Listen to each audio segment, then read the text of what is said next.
खंडेनवमीच्या आपणा सर्वांना खूप खूप शुभेच्छा. आणि खंडेनवमी हा दिवस अश्विन शुक्ल नवमीच्या दिवशी साजरा केला जातो आणि यालाच महालक्ष्मी नवमी किंवा कुलदैवत पूजन असं म्हटलं जातं.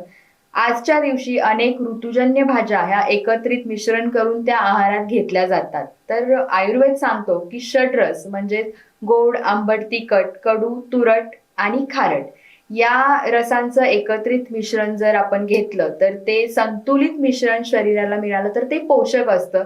आणि म्हणूनच आज हे सगळे रस एकत्र असणाऱ्या सर्व प्रकारच्या पालेभाज्या असतील, कडधान्य असतील, फळभाज्या असतील, अशा सर्व भाज्या एकत्रित मिश्रण करून या आहारामध्ये आजच्या दिवशी घेतल्या जातात आणि त्याच्यामुळे पचनशक्ती सुधारते, पित्त कमी होतं. प्रत्येक भाजीचे वेगवेगळे गुणधर्म आहेत, त्याच्यामुळे हे रस एकत्र आल्याने पित्त, वात आणि कफ या तिन्ही गोष्टी शरीरातील कमी होतात आणि त्रिदोष कमी होतात. त्यामुळे आजच्या दिवशी या भाज्यांचा वापर आहारात नक्की करावा. आणि पुन्हा एकदा खंडेनवमीच्या खूप खूप शुभेच्छा. उद्या असणाऱ्या दसऱ्याच्या सुद्धा ऍडव्हान्स मध्ये सगळ्यांना शुभेच्छा.